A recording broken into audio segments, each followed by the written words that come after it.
All right, welcome to this edition of the Native News Update. I'm your host for today's program, Paul Demain. Many of the stories and information here can be found at our website, www.indiancountrynews.com, where your online membership or donation helps support the development of this television station. Here are some of the news updates from the day from the Associated Press and other Native news sources. State officials say budget cuts will force them to cut off funding on July 1st to the Old Mission State Park in northern Idaho, the location of the state's oldest standing building along U.S. Interstate 90.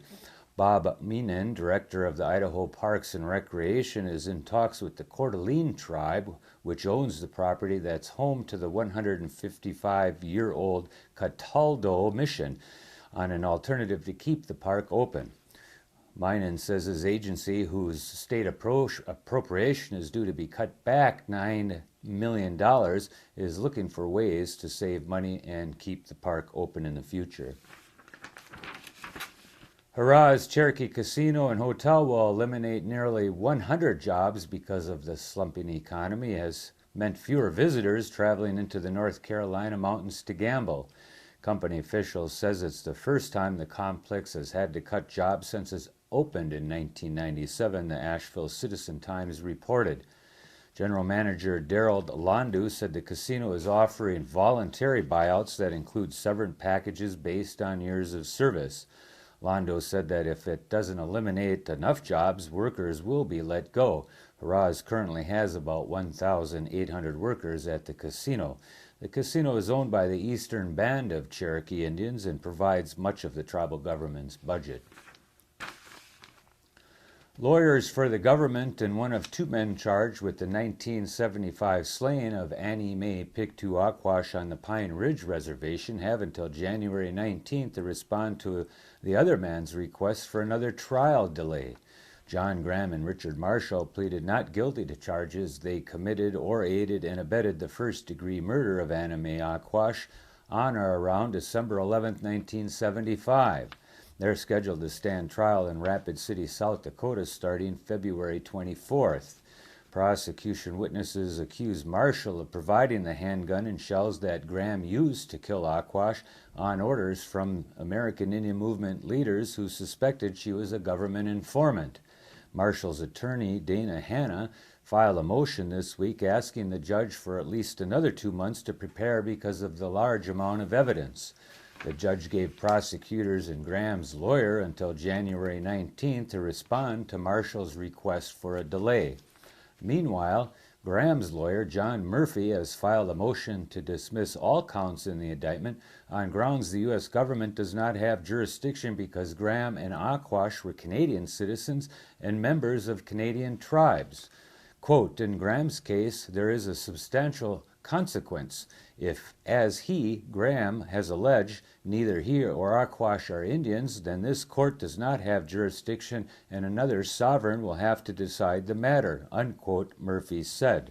U.S. Attorney Marty Jackley and Assistant U.S. Attorney Mark Salter asked for an oral argument before the 8th U.S. Circuit Court of Appeals on federal Judge Pearsall's October 2008 dismissal of the charges against Graham based on some of the same arguments that the indictment did not say or prove that Graham was an American Indian.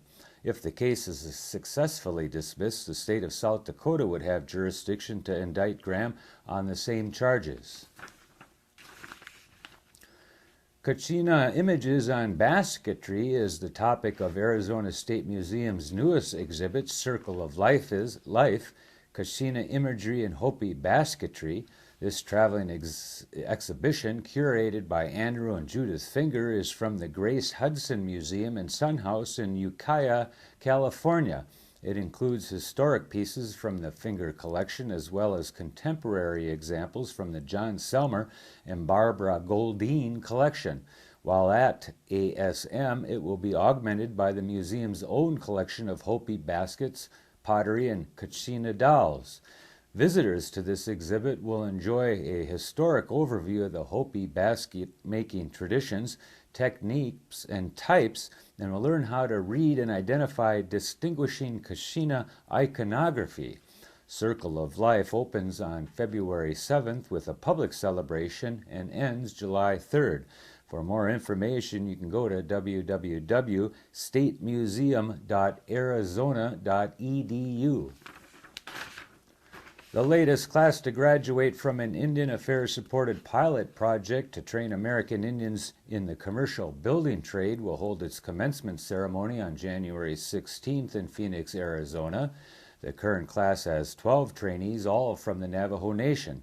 The ceremony will take place at the Papado's Seafood Kitchen in Phoenix, immediately followed by a luncheon for graduates and guests. The project is the result of an agreement between the Indian Affairs Office of Indian Energy and Economic Development and United Association, the 300,000-member Journeyman and Apprentice Plumbers and Pipefitters Union in North America, to offer unemployed and underemployed American Indians from economically challenged tribal communities in the U.S. a chance to acquire new job skills. The program's first class, who graduated on December 19, 2008, attended the Pipefitters Training Center, Local 597, in Mokina, Illinois. The trainees came from several tribes, including the Blackfeet of Montana, the Cheyenne River Sioux, the Ho-Chunk Nation and Menominee Tribe of Wisconsin, the Seneca Nation of New York, and the Spokane Tribe of Washington. The current graduates attended the Arizona Pipe Traders Apprenticeship Training Center, Local 469 in Phoenix, Arizona. There is a call for papers from the Aditawazi Nisito Tadiwin Empowerment Through Knowledge Conference to be held at Carleton University in Ottawa, Ontario, Canada, March 12th through 13th. The call for papers is particularly directed to graduate and undergraduate students in Indigenous and Native Studies. In Anishinaabe-Mowin, Aditawazi Nisito Tadiwin means being between two worlds with an understanding of both. The conference theme is self-determination and ways forward. The conference organizing committee is calling for papers that examine the following areas of Indigenous studies: self-determination and sovereignty, land and treaty rights, oral history, and storytelling, and several other categories as well. More information and abstracts can be sent to Aditawazi, that's ADITAWAZI, at gmail.com by February 9th. In celebration of the inauguration of Barack Obama, the American Indian Alaska Native Tourist Association and the Seminole Tribe of Florida will host an invitation-only reception for tribal and congressional leaders, featuring the music of Native Music Rocks at the Hard Rock Cafe in Washington, D.C. from 9 p.m. to 2 a.m. on January 19th. Native Music Rocks is a showcase of American and Canadian Indian musical talent created by the Seminole Tribe of Florida and led by Mickey Free, formerly of R&B group Shalimar. Performers include veterans John Grant, Keith Secola, Martha Redbone, and young talent including top 10 country artists Cristo Shawanda, Levi, and Plateros, and winners of the Seminole Star Search. Native Music Rocks will also headline the American Indian Inaugural Ball at the Hyatt Regency in Crystal City on January 20th, starting at 7:45 p.m. Between the two events, the following artists will be performing: John Brandt, Mickey Free, Hawk, Levi, and the Plateros, Martha Redbone, Keith Secola, Shea, Cristo Shawanda, Paula Bauer-Sanchez, David Billy, Theodore Hank Nelson, Michael Boucher, Gary Farmer, Jana, Casper Lamoyasva, and Joanne Shenado amongst the lineup that day. So if you're in Washington, D.C., and if you listen to Native American Calling today, you know there's quite a number of people who are already arriving in Washington, D.C., and they're getting ready for that big inaugural event next week. Monday, January 19th is Martin Luther King's Day, and Barack Obama gets sworn in the next day.